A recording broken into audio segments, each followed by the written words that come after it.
happy and grateful to see you all here tonight.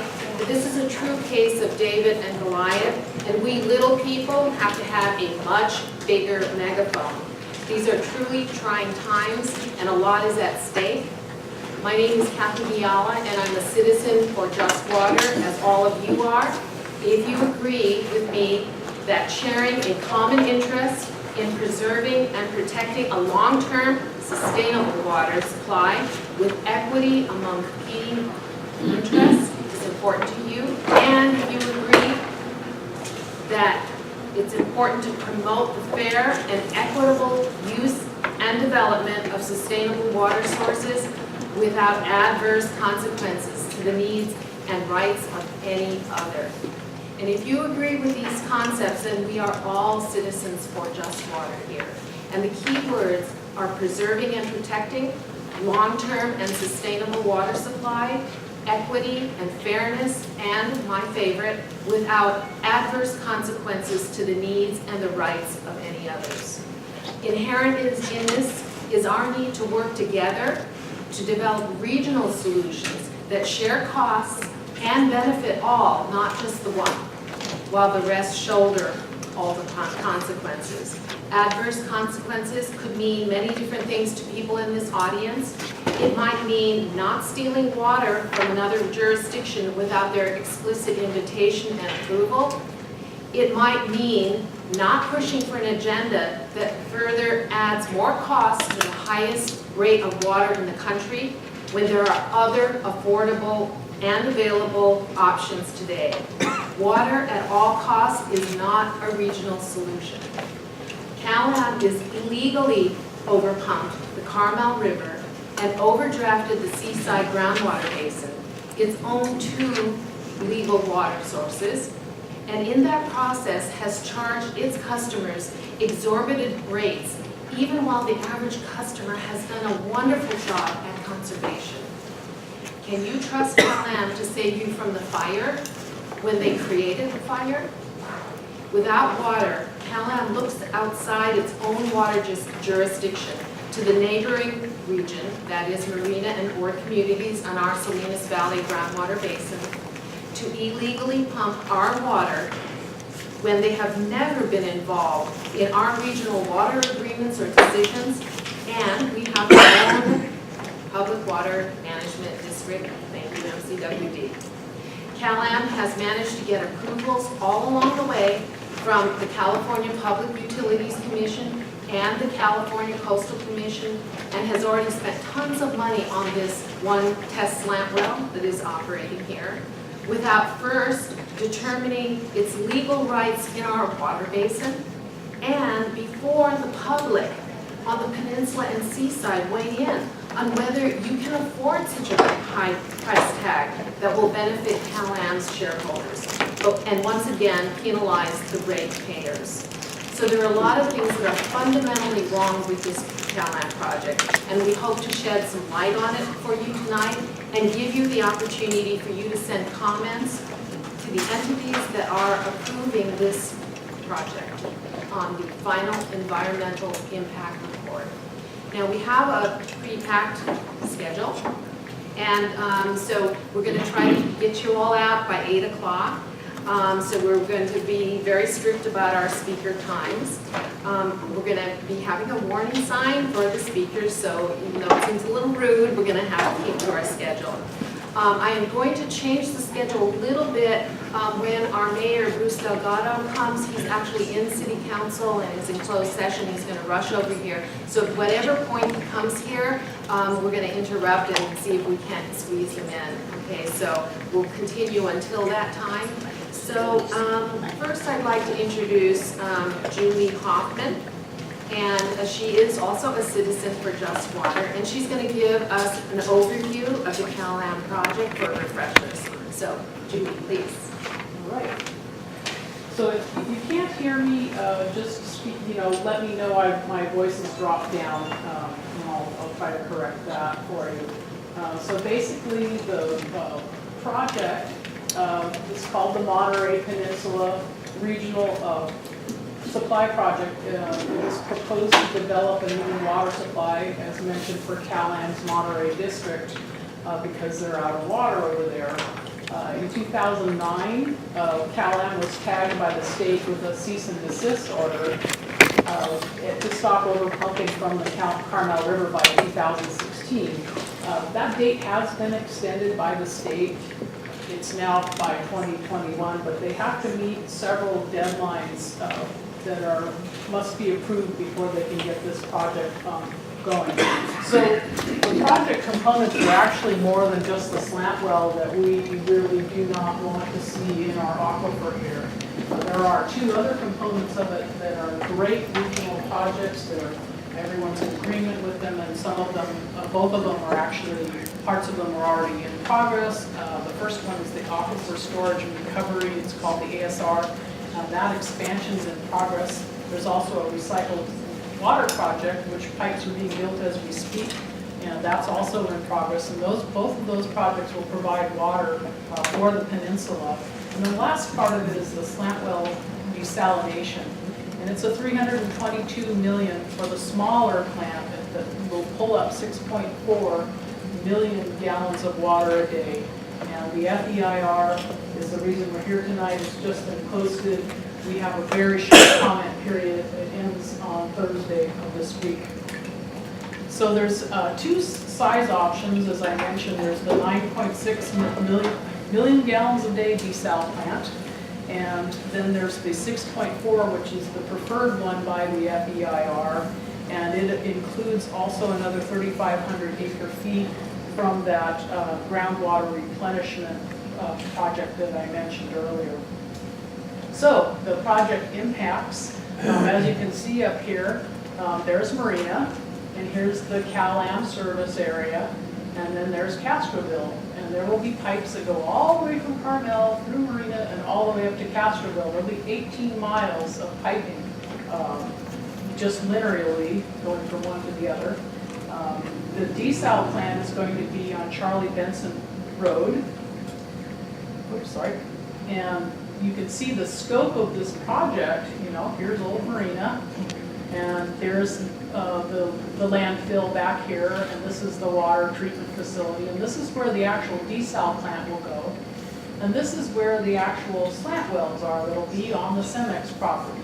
And the CEMEX property is the area that we just had a lot of public interest in closing, since it was discovered that it's really been causing a lot of erosion, beach dune erosion over the years. And so there was a large effort to close this thing. There were agreements to serve this property into perpetuity as open space.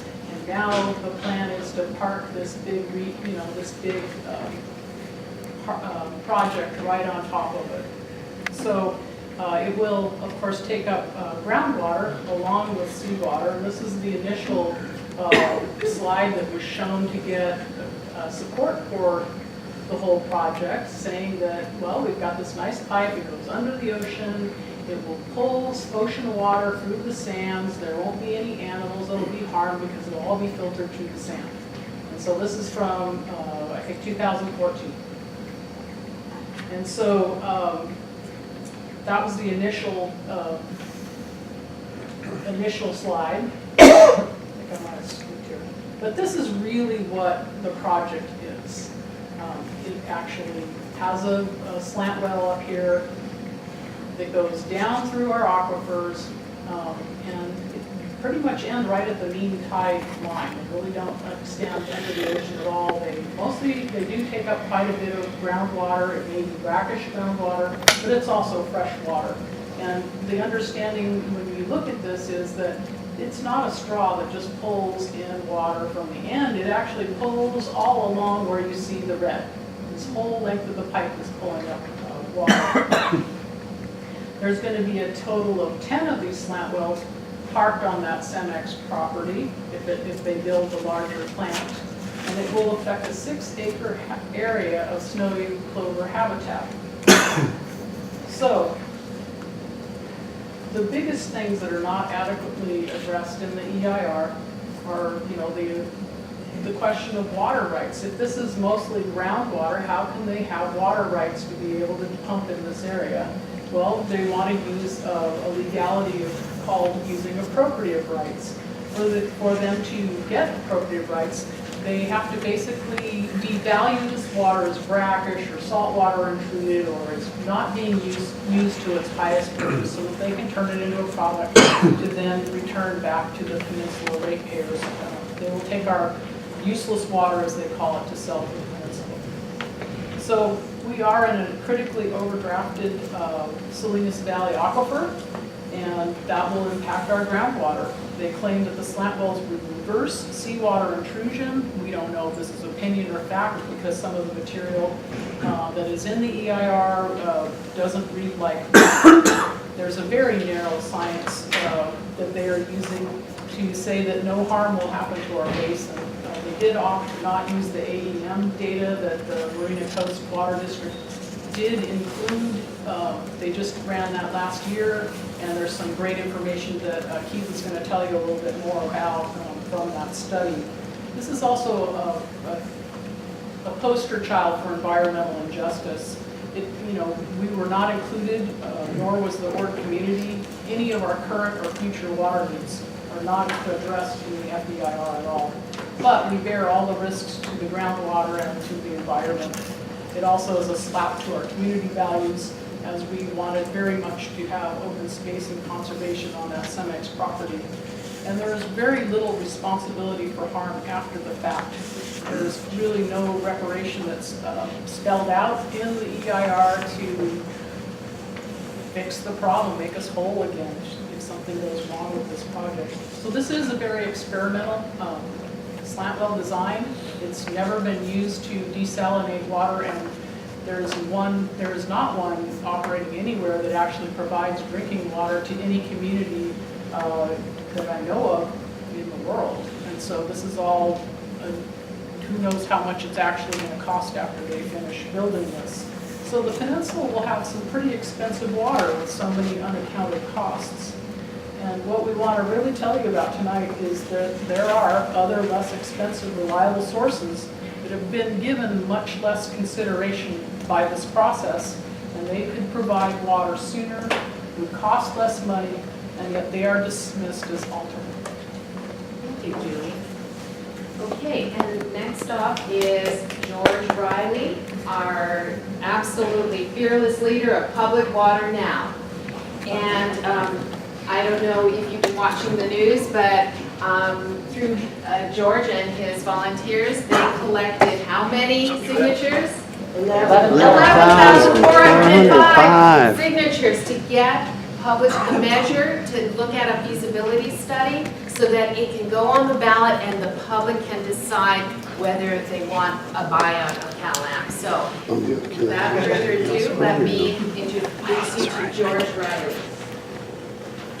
Thank you. Well, it's good to see you. Yeah. It's better to see. How about I can't do it. Close the window or something maybe. Oh, no, you Can't just deal with don't. anything. I don't need anything but to talk to you. All right, what's that? I'm ready to go. Sorry. There you go. What you're in store for, if you get Cal-Am established in your neighborhood, is somewhat short of a monster, but not much. On the Monterey Peninsula, we have given up so much local discretion, local leadership, local prerogatives, local interaction by having a corporate dynamo in our community. Water is such a critical issue to everybody, and yet the corporate structure that we have, I'm not arguing about the people or against the people that do this. I'm arguing against the structure that we have and that you're likely to get if this project succeeds. The dilemma that I think exists more than anything else is that you are an established community, you have principles that you follow, every city does this, they have the geography that they want to protect, they have values that they support, they try to make the community work for everybody. But when you get an inserted in your community, a corporation that deals with a fundamental requirement for life, water. I'm not talking about car dealerships or movies or restaurants or shopping centers. I'm not talking about those because you have a choice for them. You have a choice of where you go, where you eat, what movie you go to, when, where, whatever. Water, no choice. One person that delivers it, one agency that delivers it. You have a public agency that does it here. But the dilemma that I see facing you is what the future holds if they get established in your community. They are established on the Monterey Peninsula. And this is what we're facing.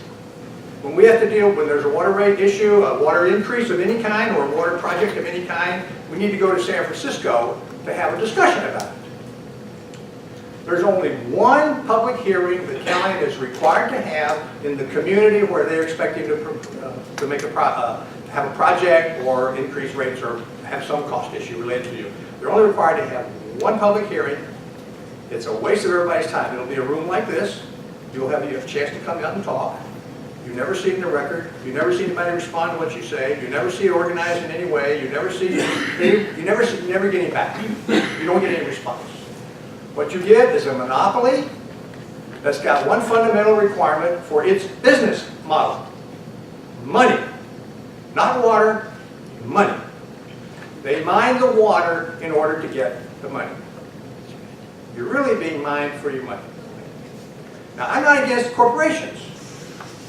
But I am against corporations that have a dominant role, complete control over a fundamental resource that everybody has.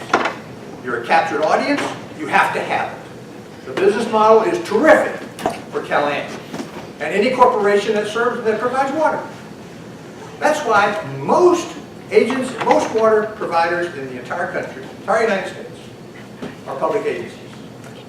87% of all residents get water from public agencies. We're a unique anomaly on the peninsula by having Cal-Am. And you don't want them. Here's the options that Cal-Am has. They could be in another community, or they could be somewhere else where there is no community, essentially. Or where there's been recommendations where it's zoned for that, for some kind of industrial activity.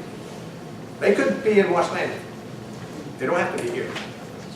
So when you're facing the dilemma of what happens to your community, what happens to the water, they're not going to provide you with your water. That's not the point. The point is they can contribute to, contribute's a bad word here, they can help destroy your community. And I'm using harsh words because we were experiencing it on Monterey Peninsula. There are a lot of people that disagree with me, but they're usually people who are in the world of not worrying about all these values. They just want to turn on their spigot and get water. Most people, they get it. That happens. And maybe they don't pay that much, or maybe they don't care how much they pay, or maybe they don't see the dilemma. That's okay. That's why we have a democracy. What we have on the Monterey Peninsula is an initiative that's going forward in the November election. And we are hoping that we get the vote this time just to get the facts. And part of what we're all talking about here all the time is getting the facts. You get the facts from citizens groups who do the research. You get facts from your public agencies that do their research and have things to do and be responsible for the community. You do not get information out of Cal-Am. It's considered proprietary.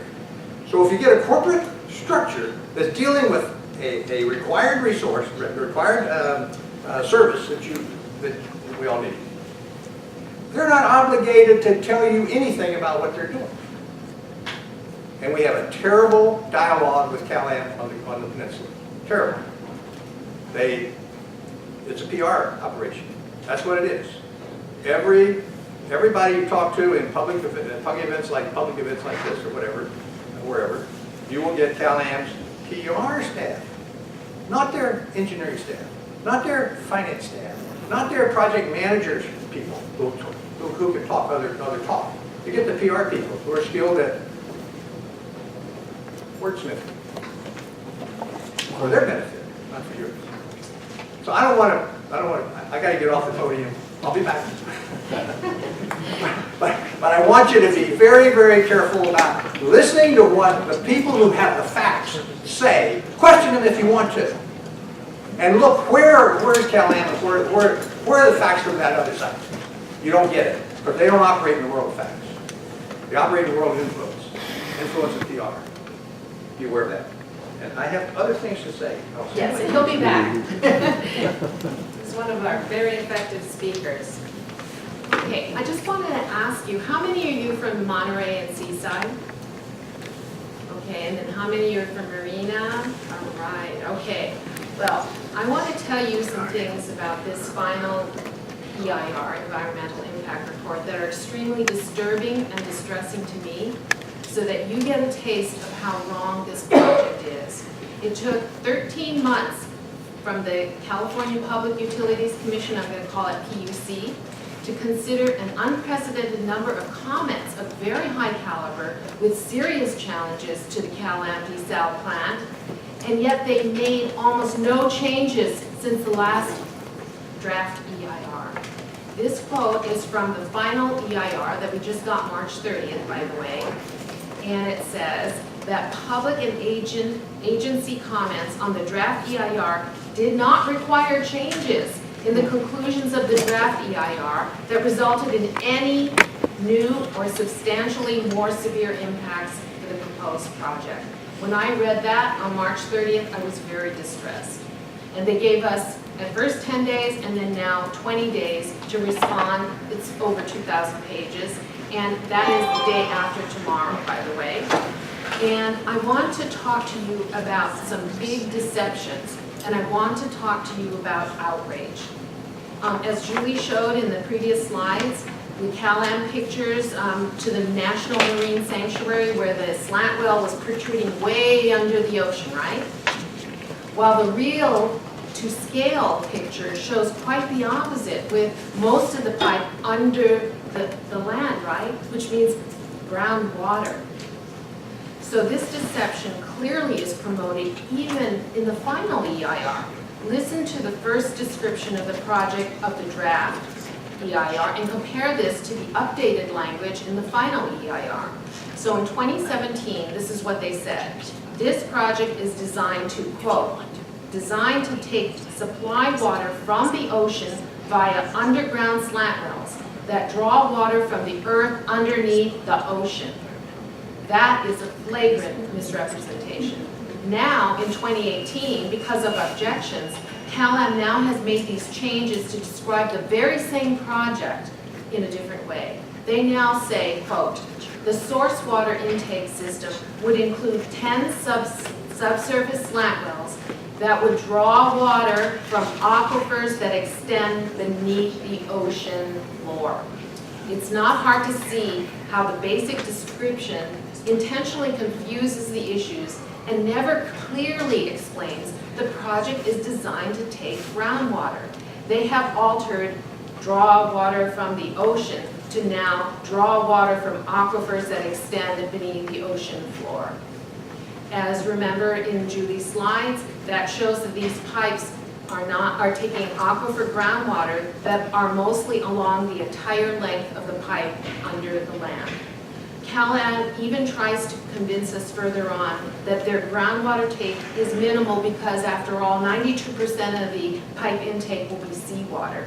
They fail to mention that the 8% groundwater intake is pretty much 3/4 of Marina Coast Water District's entire take of groundwater for the year to serve 33,000 people. It's subtle, it's tricky, and it's outrageous.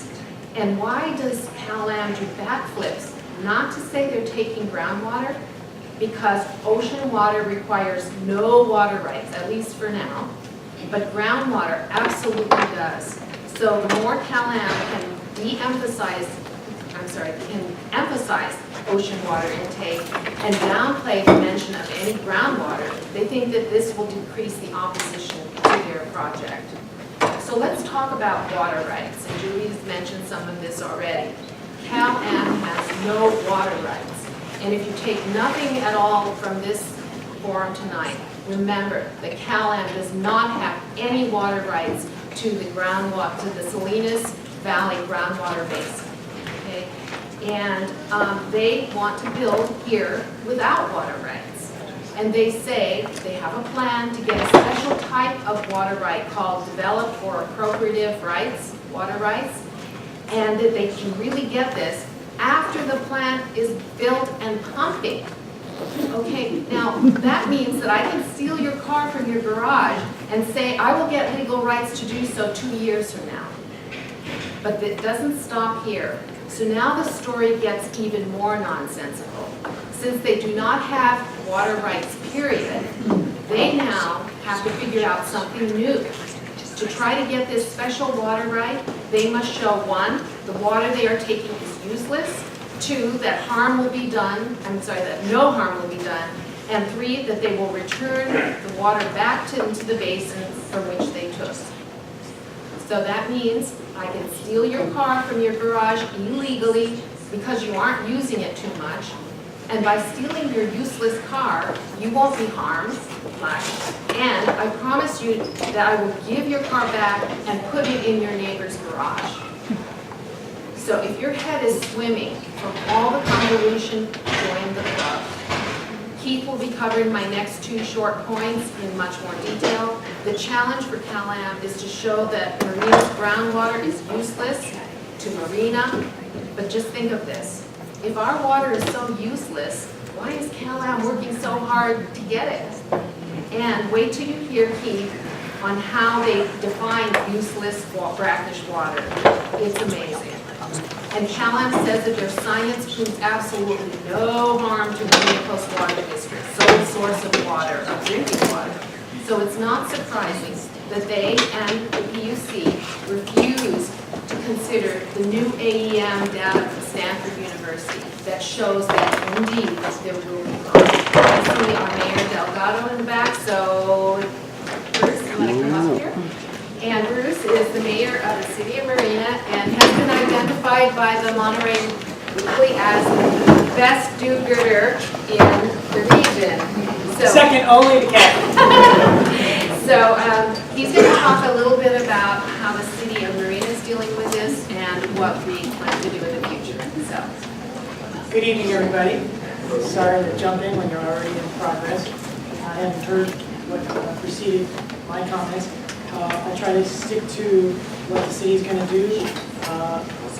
We have a couple more days to put together our comments, which are quite large in extent, on various issues, because the final EIR was just as inadequate as the draft EIR.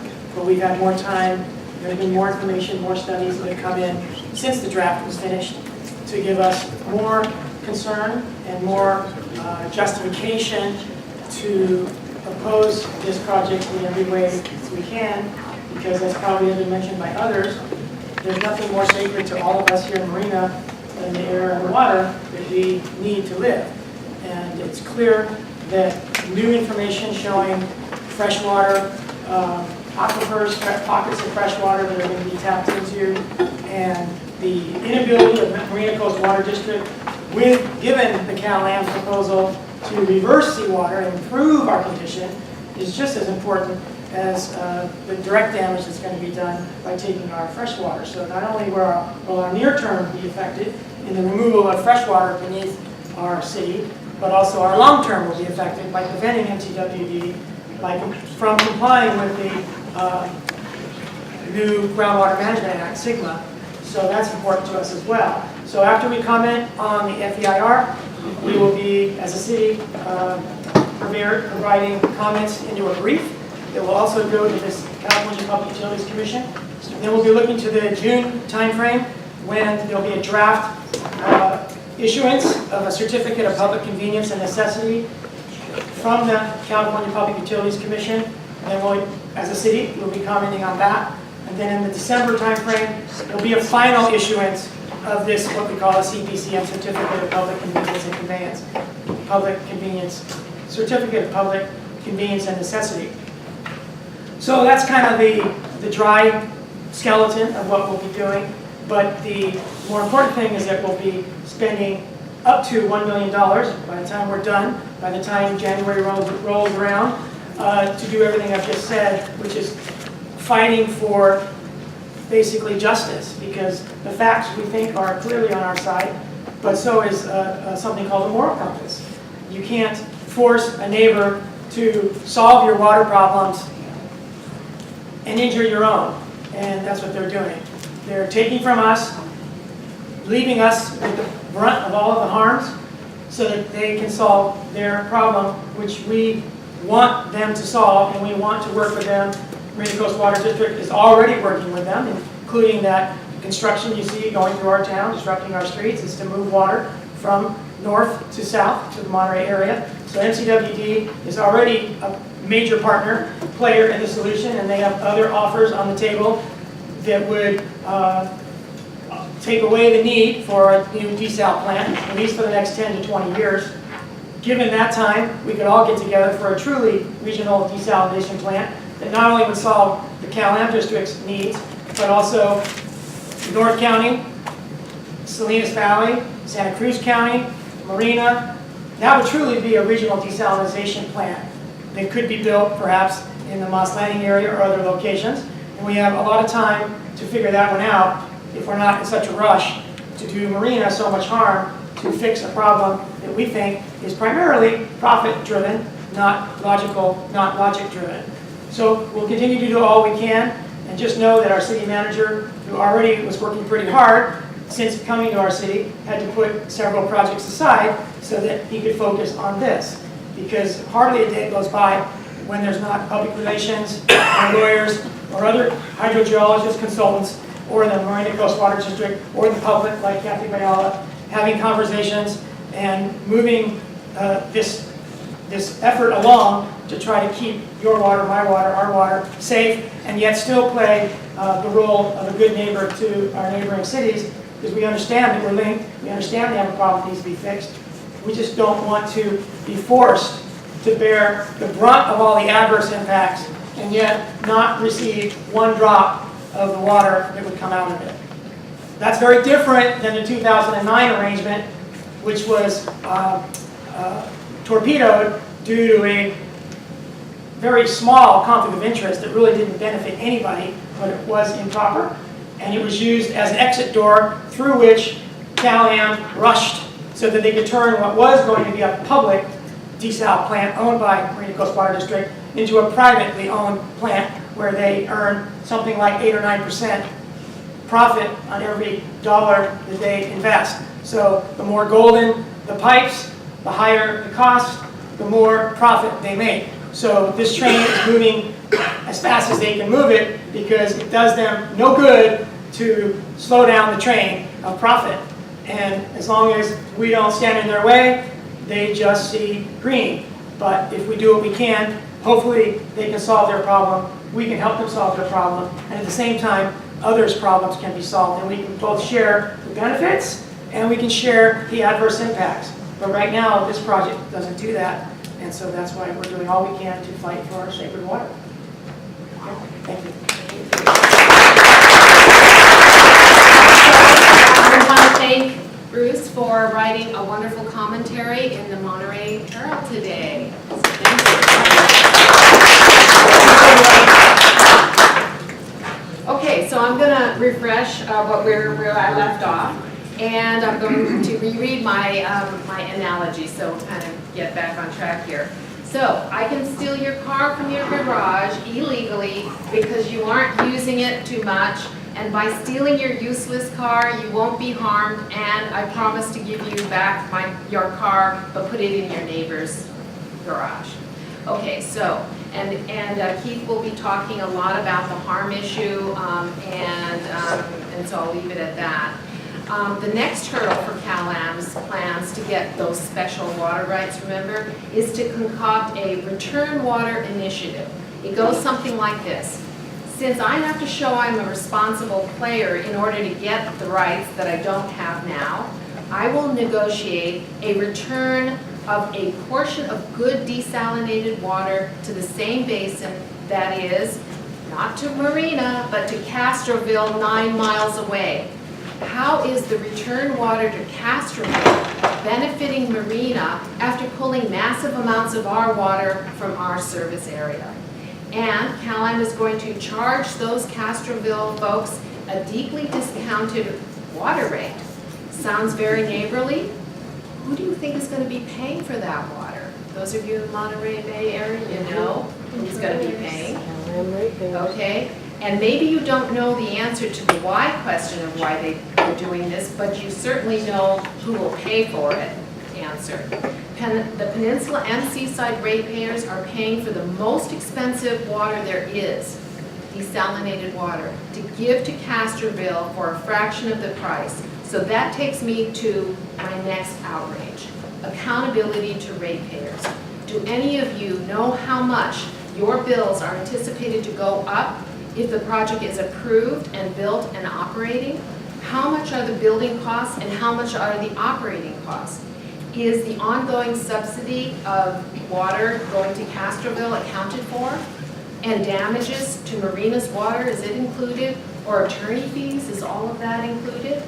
Ratepayers need to know now about all of these things because the Monterey Peninsula and Seaside will be essentially paying for research and development of a new experimental technology that will not be owned by them, but they will have paid for it.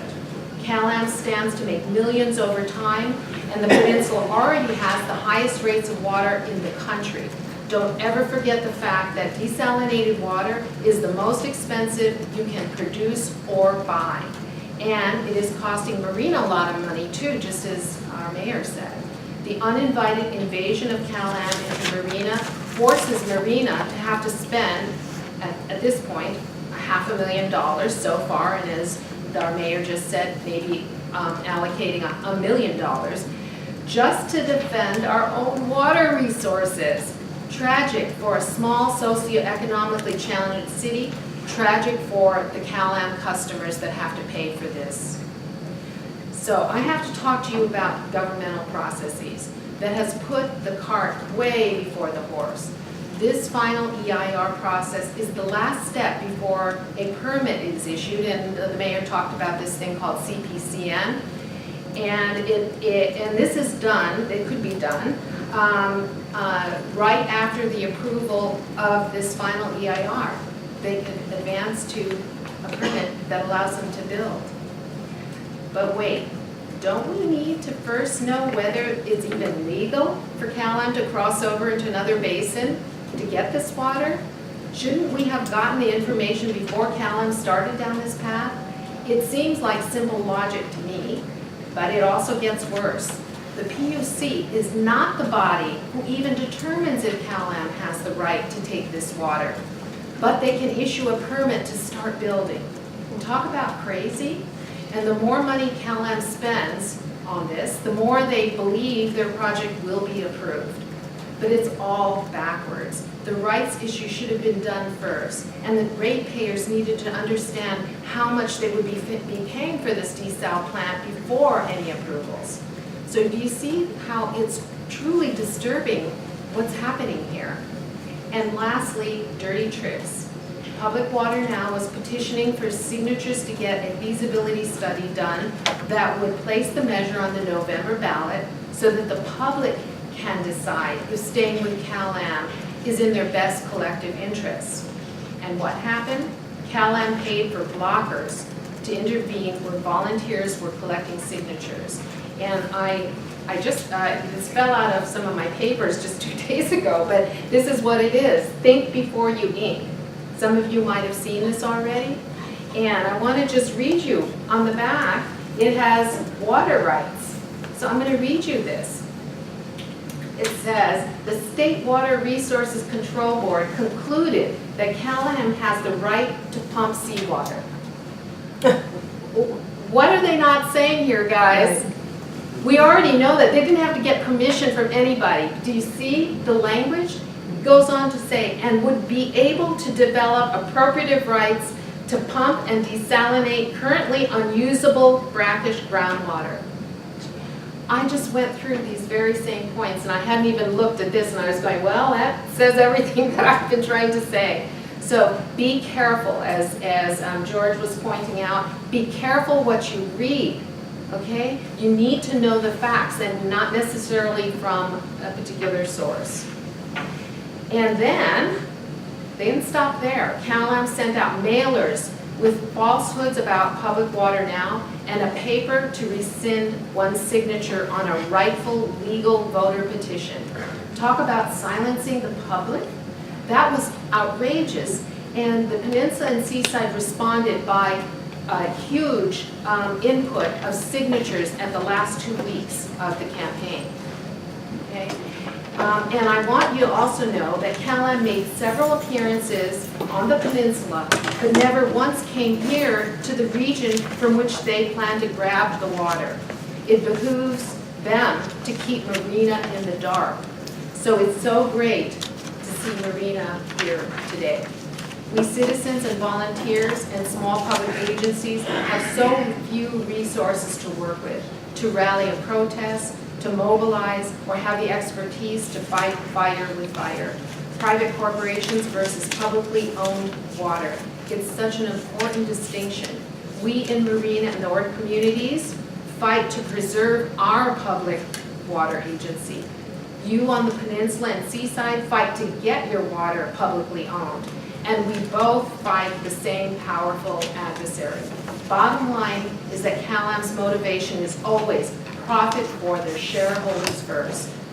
And though PUC and the National Marine Sanctuary would like everyone to think that Cal-Am's project is superior to all the other options they've identified in the final EIR, they are missing a major point. There are other options that don't include a desal plant right now that can buy us time to see what we're really getting ourselves into by building this desal plant at this particular location and at this particular time. There are 3 public agencies all working together as we speak to develop a regional solution for the peninsula and seaside that ensures that for the next 10 to 15 years, when you turn on that tap, water will be there. Why should the Cal-Am project be rushed to a dismal end in which Marina's sole source of drinking water will be jeopardized and the peninsula will be forced to pay for this potentially unnecessary and unaffordable project? It just doesn't make sense. The train is heading for a brick wall, and it really needs to be slowed down before it's too late. Okay, and so next we're going to have Keith, and Keith is the general, I think, is that? Yeah. Okay.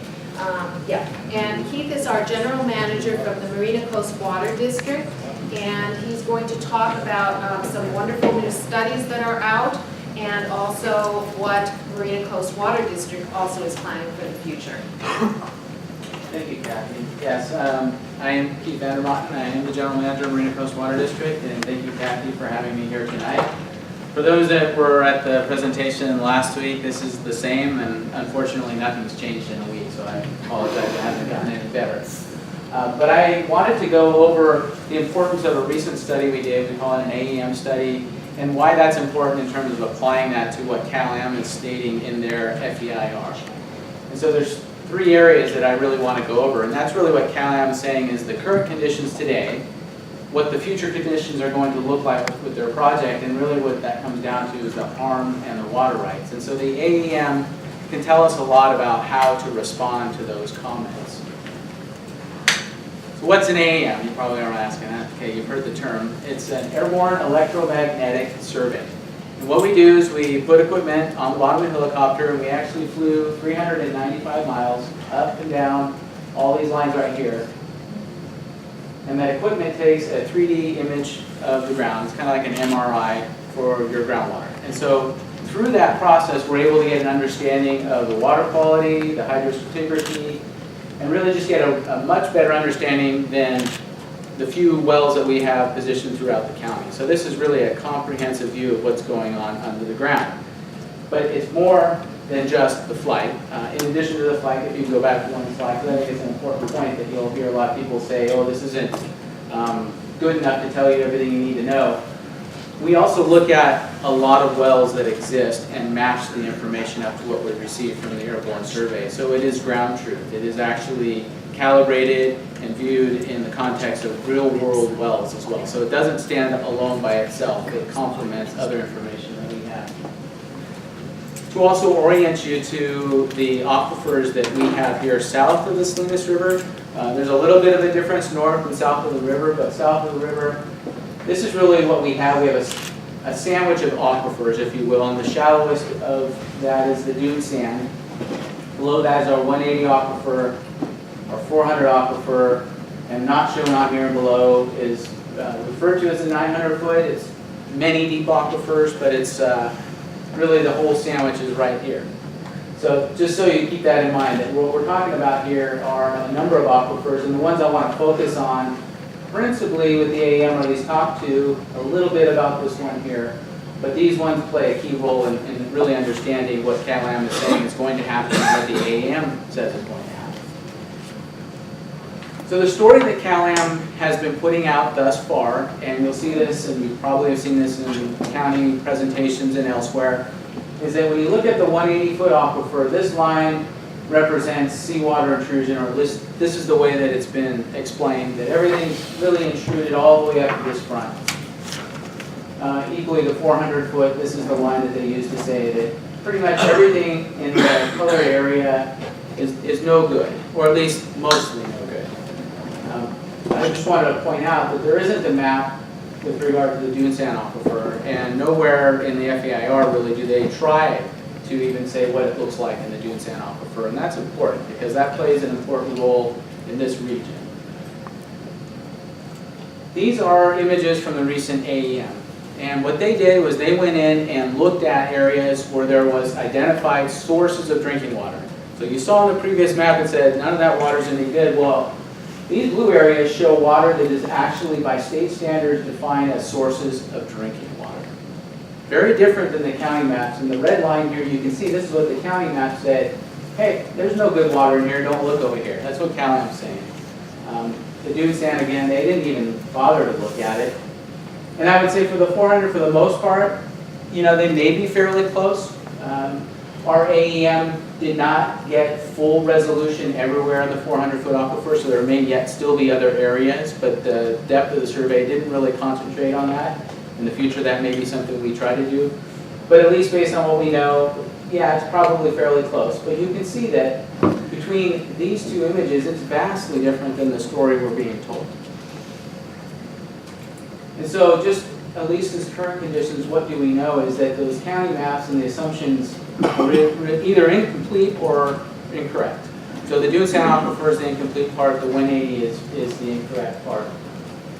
Our AEM survey did confirm that there is unique conditions here. There are unique recharge conditions. You don't see it north of the river, but south of the river we are getting fresh water recharged into our aquifer, which is shown up in those maps.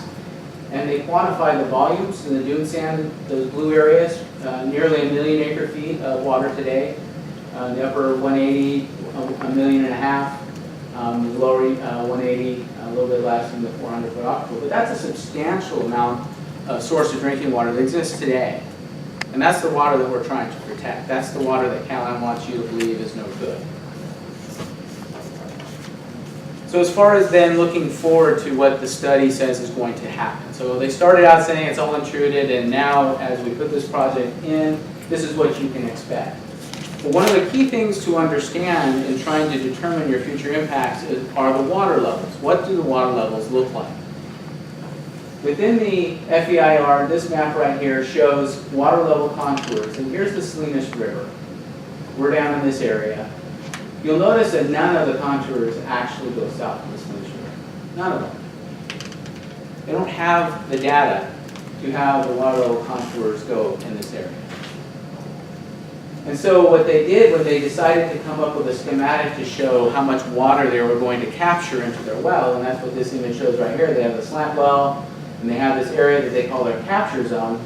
They're pulling water only to a certain point here. And the reason it stops right here is, and this is very important, they're assuming that the dune sand aquifer has an inland gradient.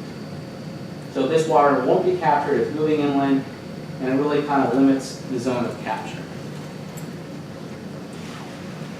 And so using what they showed, and in their EIR, they actually have two different images that portray what they estimate would be the extent of how much they will capture. In their model, they have, and you recognize these figures already, they're the same intrusion figures, they show this particle tracking saying, hey, our project, our model shows we're going to be pulling in seawater as far as that. Elsewhere, there's a more conservative image that shows these lines here that says, oh, actually, this is more our capture zone. And so this is what they show, I guess, on a conservative scale, and this, again, is based on those inland gradients of water going inland. So if we go to the next slide. If you overlay those conservative lines over the AEM data and the dune sand aquifer, you can see very clearly that even using the conservative approach, you're pulling in a substantial amount of source of drinking water into this project. And then if we go to the next slide, in the 180 aquifer again. So to say that even conservatively this wouldn't have an impact would be completely wrong. And it gets worse. We actually know, based on ore data from all the cleanup efforts and hundreds of wells we studied, in addition to the AEM, that the actual gradients here in the dune sand go towards the ocean. And that's very important, because I said before that that inland gradient plays a big role on what the capture zone looks like. Before we move on, though, a couple other things that we also know is that this gradient towards the ocean forms a barrier of fresh water right at the coast that prevents seawater from moving inland. It's a very unique condition. It does not exist to the north, but it does exist in this area. And also from the AEM, we also know that the dunes, the 180 and the 400, are interconnected. There's not the barriers of aquatards that we thought. There's some, but for the most part, they're all very much interconnected. And so they communicate together. So what happens in the dune sand, the 180 and the 400, these sandwiched aquifers, they all have to be protected as a whole. So that's a very important thing that we learned from the study, or at least confirmed. And so from the schematic standpoint, the flows from the dune sand come to the ocean, they create this barrier here, and then the 180 has the source of drinking water. We do know that down in the lower, the 400, there are intrusions coming into that area. There is limited beneficial water, but this needs to be protected, and this as a full story shows the very delicate and fragile nature of our aquifers here. We can't assume we can come in here and just pull all this water out, let this fill in with seawater, because not only does that impact this, but once you pull that out, it allows this to continue to propagate inland as well. This shows an example of what happens when you adjust for the capture zone. This is with that inward gradient of the water level, so you're only going to capture this area. If you adjust for actual water flowing towards the ocean like it is, this is what happens to that capture zone. It extends far, far inland. So that's why it makes a big difference to get that right. And so what do we know about future impacts? First and foremost, we know that they incorrectly use this landward flow. We also know that that underestimates the capture zone. We know that they will capture good groundwater based on even their conservative showing of what their capture zone is. Based on that, the seawater barrier will be eliminated. And it'll also defeat future efforts to put together a groundwater sustainability plan. And this is what's really interesting is as a groundwater sustainability agency, and Marina Coast is a groundwater sustainability agency, one of the things we're tasked with is reversing or at least not making seawater intrusion worse than it is today. And to do that, you have to now increase the ocean gradient. So that capture zone then even becomes bigger. So anything that we do just makes that project even more of a disaster, if you will. So they are not compatible. This is an important point that Kathy had brought up. The reason that Cal-Am says that none of that water is any good is they define in their own terms what is good and what's bad in terms of drinking water. So what they say is if we capture in our project anything that's below 500 milligrams per liter, yeah, that's good water, we will return that. And they're going to return it to Castroville, and that's great. And Eric, that's great for you. And I wish we could figure out a way where that would maybe come to the impacted area. And I think that's one of the keys that Kathy had said, hey, you know, we're going to put the stolen car next to the garage next to you. That's what she's saying is they're going to take the water, they're going to return that water, but they're not going to return it to the area they took it that's impacted.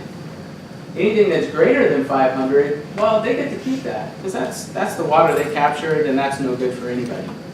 But if you take the AEM data and you take the actual state and federal standards, they say something completely different. The state standard for source of drinking water actually has 0 to 3,000 milligrams per liter. The basin plan says that is a source of drinking water protected. So they use 500. The state says 300 at minimum. The US EPA actually has that level up to 10,000. And so if you really want to compare the two, their 500 is really what should be 10,000. But we're pretty conservative. We've limited ours to 3,000 and said, okay, if you just stick to this standard, it's still a major impact. If we really wanted to put it to 10,000, I'm sure those numbers would even be even worse. So how much water then would Cal-Am take? If we look at the low end of the scale, and by their estimates, they would only take 7% groundwater. That's about 1,000 acre-feet per year, and that's water that's taken right at the aquifer-ocean interface. Probably the worst place you want to take water if you're trying to protect the aquifer. When we looked at this with our hydrogeologists back when the DEIR came out, we showed that the potential could be as high as 22%. If it is that bad, the amount of water that's going to be taken is almost equivalent to what Marina and Ord as combined communities take in a year. And it's right on the coast. We moved our wells inland to make sure we didn't induce seawater intrusion. They're taking all of that, concentrating it on the coast. So this is a major problem. What's also interesting about this, and this doesn't get a lot of attention, but the reality is once you do this return water, what's left to the Cal-Am customers to cover the cost of a $39.6 million annual expense really creates a cost per acre foot that's much higher than you see published anywhere. It's, you've heard maybe 4,000 an acre foot. On the low end, you're probably more like 7,700 an acre foot. On the high end, 13,500. And what's interesting, as others have pointed out, this project isn't needed for today's demand. It's needed for what happens in maybe 10 to 15 years. So what does that mean? It means in the next 10 to 15 years, current customers have to bear the brunt of $39.5 million. So if I was a customer and I was just using 10 units a month, which is about average, I would not use any more water, and I would have $177 per month added onto my bill for the same amount of water just to pay for the $39.6 million. So that doesn't get a lot of play out there, but the reality is this is not a feasible project in many ways. When you're burdening current users to pay for something that's really needed for 15 years down the road. On the high end, I mean, that's ridiculous. I don't want to pay another $300 a month for the same amount of water. And what's interesting about this too is if this project moves forward, and I have this in future slides, the burden gets shifted to this area. And if that does happen and we have to look for new supplies of water, this is probably what you would have to expect would be the impact to your water bills, because we would be looking at similar technology to produce the water we need to move forward to meet all of our needs. There's additional issues with the modeling that Cal-Am uses, and the reason I point out these is the model is one of the key tools that Cal-Am uses in their FEIR to justify why their project isn't going to have harm, why they have the water rights. A couple things. Their model, first and foremost, you're supposed to take in all the foreseeable uses of the basin. It does not at all look at the forward reuse plan.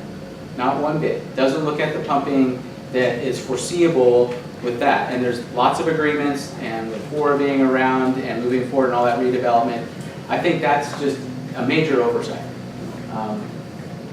The dune sand aquifer within their model, they could not calibrate it. For one, they didn't really want to address it. As we pointed early on, they didn't even have it in maps, and so they tried to adjust different parameters in the model to calibrate it, and they couldn't. The model they used is absolutely incapable of analyzing changes in water quality. If there was one thing you would want out of a model in this project, that would be it. Their model looks at changes in water levels. Okay, that's great, but the real impact is how does this bring in saltwater intrusions? How does this take the water that's good and change that water quality? And because they couldn't calibrate their model, they kind of threw it to the side and developed a follow-up model, which they call superposition, which they try to just isolate the impacts of just their project alone without everything else going on, because they couldn't calibrate all of that. And the downside of that is this model that they've calibrated on the side cannot be field verified. It doesn't take into account what's happening in the real world outside their project. So you can't go out to a well and go, their model said that's going to have a drawdown in this well of 5 feet and 3 feet, and go out there and look at it and say, yeah, this model predicts what's going to happen. So their model absolutely cannot be field verified.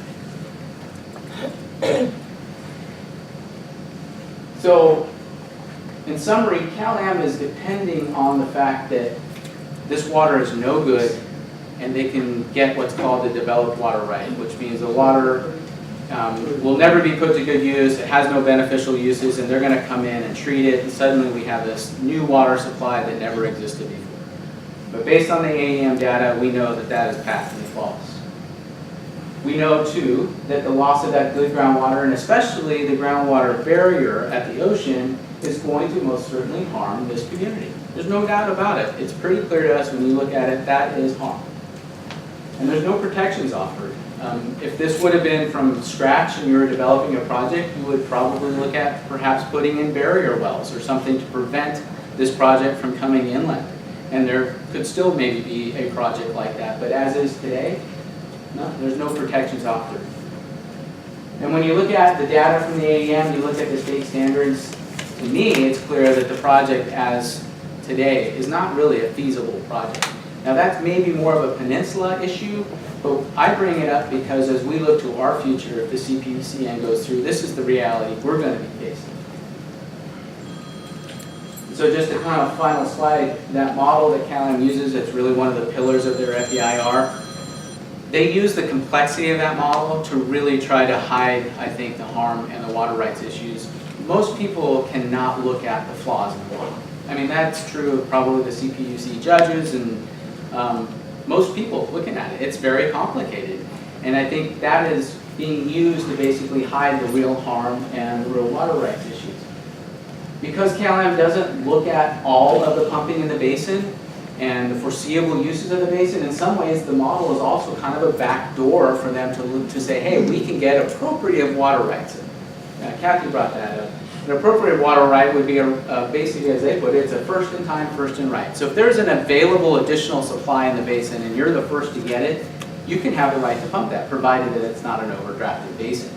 So if you don't model all the pumping, you put it in your model and say, look, there's no impacts, we can just be the first one in, we can appropriate water right.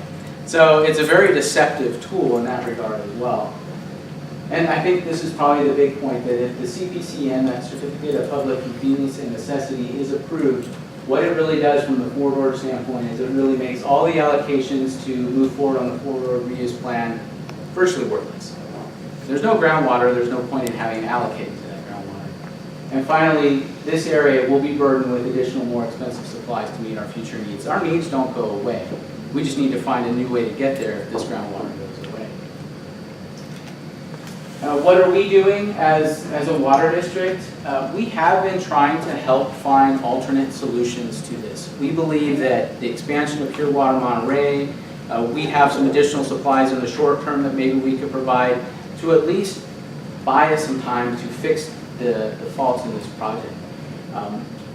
We could work with the state to modify the CEO milestones to allow Cal-Am to be out of the burden of meeting certain milestones, and to then, as I think Mayor Delgado had pointed out, really look at a more regional, real solution.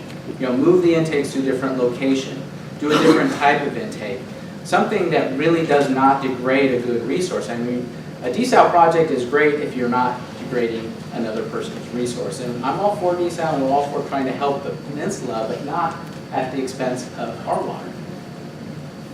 We issued a request referral to the CPUC to say, refer this matter to the State Water Resources Control Board, because they have the authority to look at this and say whether or not there's groundwater rights available. They also are the ones that are managing the Sustainable Groundwater Management Act, so they have the capabilities to look at the Sustainable Groundwater Management Act in the context of this project. They're also the ones that issued the cease and desist order on Cal-Am to get off the Carmel River. So referring it to the state board, in our opinion, makes tons of sense. throw it over to them, give them the facts that we have from the AEM, have them come back and tell us what to do with that. But there's been a lot of resistance, not surprising, but there's been a lot of resistance to follow through on that.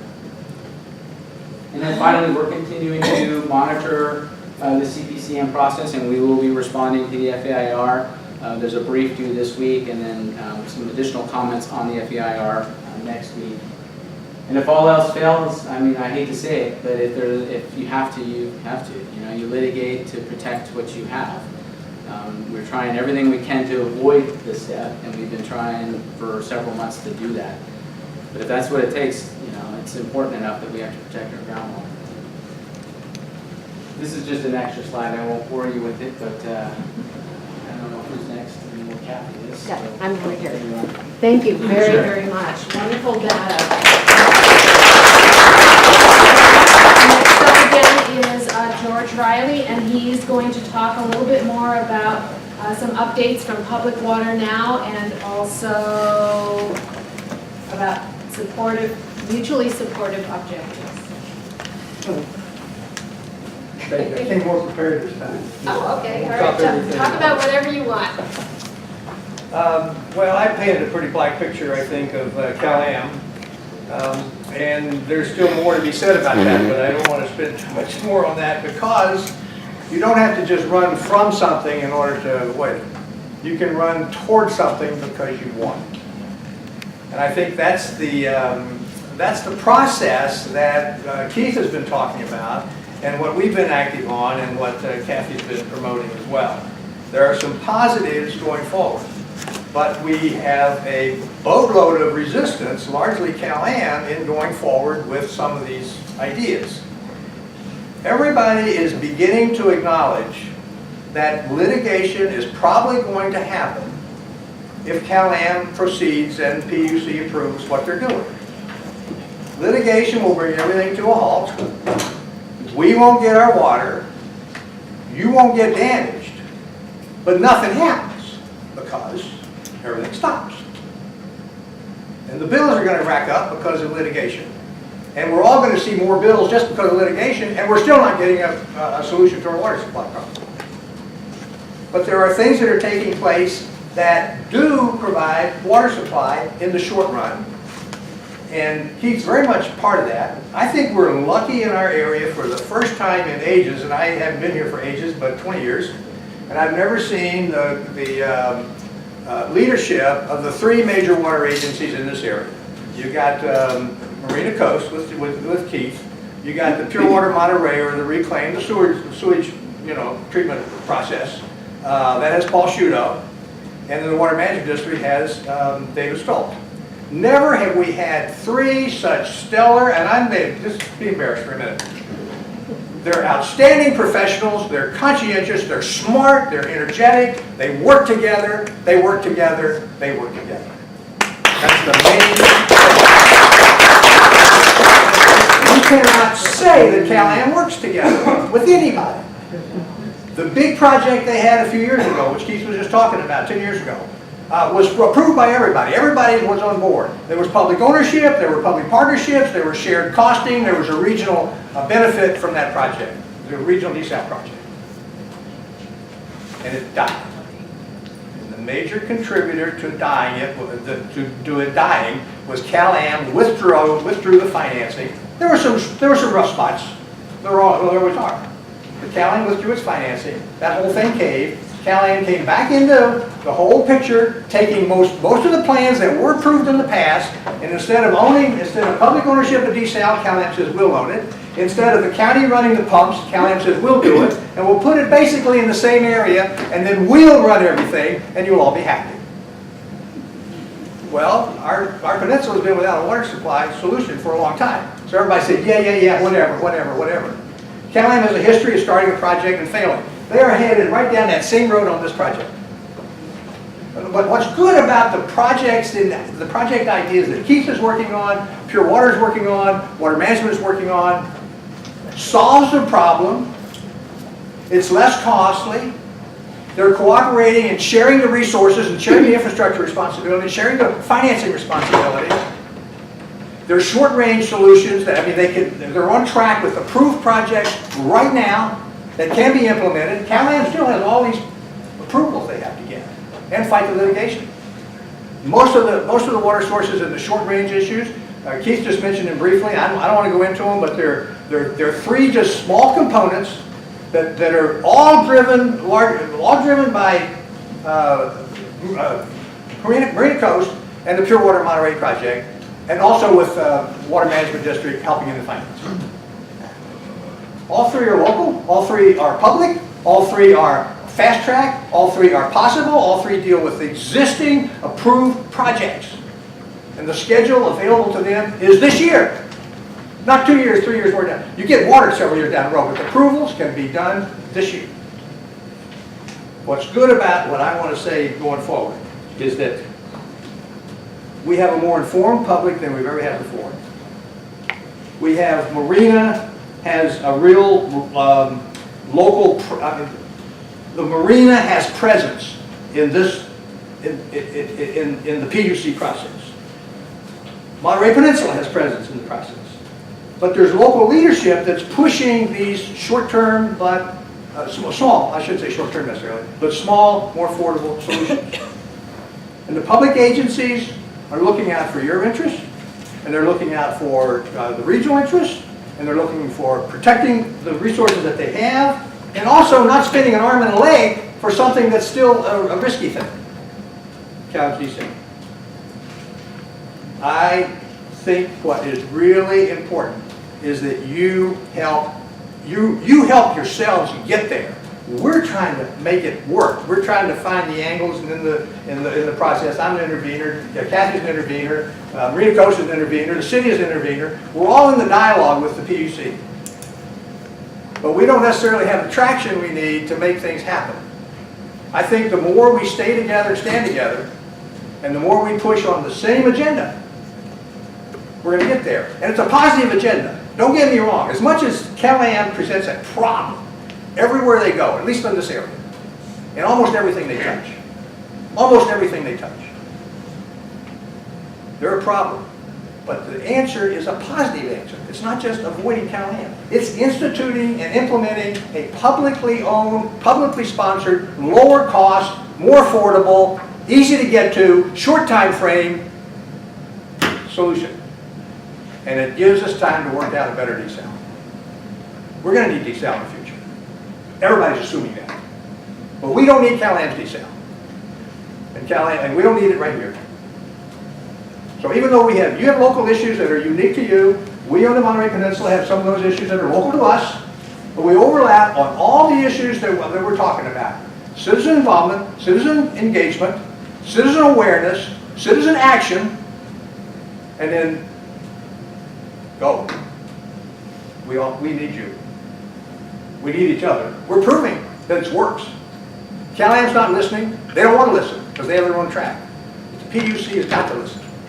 And the more we communicate with them, the more we sign the letters, the more we make, I don't know, maybe we should make factual presentations instead of emotional presentations. That's my heart soup. I mean, it's easy for me to get excited. But let me tell you just one little thing about reclaimed water, and not everybody's a great fan of reclaimed water, but a lot of areas have it, and we'll all get used to it, and it's all clean water, so don't worry about that part of it. It's just an ick issue. But all of the water that's being proposed to to go forward with a short range and more affordable solution is all reclaimed water. Reclaimed water can be produced at about half the cost of desal. Just forget his numbers for a minute, just in broad ways. Way less than half the cost of desal is reclaimed water. It has 25% of the energy requirement that desal has. Desal is a high energy user. Reclaimed water uses about 25% of that. And the waste product that's produced from the reclaimed water is about 20 to 40% less than the volumes that are created out of desal. So if you're just looking at cost and just looking at environmental impacts, reclaimed water is the way to go. And that's exactly the solution that's being proposed by these agencies, the three of them. We got the package, we got the people, we got the half the interest, I think, of the community. We need the other half. You can help us. please sign these letters and support your agencies and support your mayor. He's been terrific, by the way, on the road. Thank you very much, George. Okay, so signing the letters. So on the tables with the blue tablecloths, we'd like you to sign 1, 2, or 3 letters. If you're from Marina, there is one letter specifically for you. Then there's a more regional one that could be also signed by Marina folks as well. And then there's a comment card that you can sign. You can write your own comments. And if you sign them and turn them in today, Citizens for Just Water will take those, we will scan them, we will individually email them to the appropriate public agencies. There's 2, the California Public Utilities Commission and the Monterey Bay National Marine Sanctuary. Those are the decision makers for this final environmental impact report. So if you could do that and leave it, you could, if you want to share some with your family, then take a sample, because on the top there is the email addresses, so you can have them sign it and scan it and do it yourself. But we would really like you to not go home and forget that you do it. We only have 2 more days, guys, 2 more days. So we'd like to do that. The City of Marina has produced a lot of information, so that they're over here on that table, as well as Public Water Now brochure, so there's a lot of good information.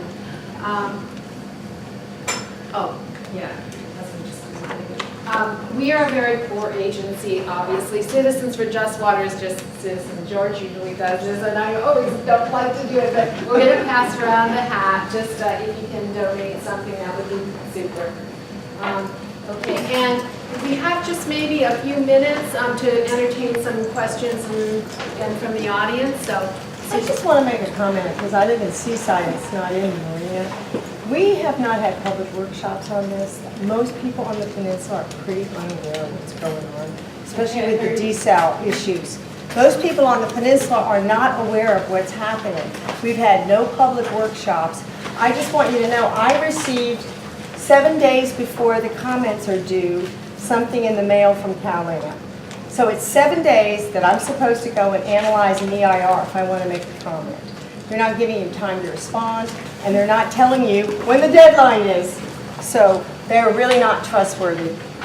thank you. And we have to work hard to get our Marina folks to be knowledgeable about this too. I had a question for Keith related to the... Can you stand up and say? Yeah, the appeal to the State Water Board, you mentioned there at the end, because they're the decision makers on so many things. I'm wondering how much you can say about how long before you expect to hear. I know there's been some resistance from our mayors, and they're saying shouldn't even be able to do it. Just wondering if you can get more information about that process and when we might hear something. Yeah, I would like to say I could say there would be a date we would hear something, but the CPUC can decide not to respond at all. So one of the things I heard is people say that could delay the whole thing 2 years, Right. And is that legitimate? Actually, it is. It could delay it 2 years, but the only harm in delaying the project would be missing CDO milestones. And we've talked to the state board about that as well, and how we might be able to meet those milestones while we continue to work this out. And there is a way to do it. So the whole idea that this is all just about delaying the project and that's the end of the world is not true. Yes, it'll take time to go through this process. The state board is very busy looking at a lot of issues throughout the state, and so you can't expect that on a dime they'll be able to look at this and give us an answer. But 2 years, that's time well spent. That's 2 years of making sure that absolutely they have the water rights, that the harm is well known, that the most recent and relevant information is accessible to the state, because they haven't seen a lot of this either. The only thing they've seen was in 2013, Cal-Am gave them that one county map with all the intrusion, and they said, hey, state board, we're going to do this project, look, it's all intruded. So the state board needs to be updated on this information, and we've met with them on a staff level, and they were very interested, but officially they have not been tasked with any capacity to move forward. Okay, I think people are really antsy to get your signatures on those letters, and we want that too. So thank you all very much for coming. We really appreciate it. Thank you so much.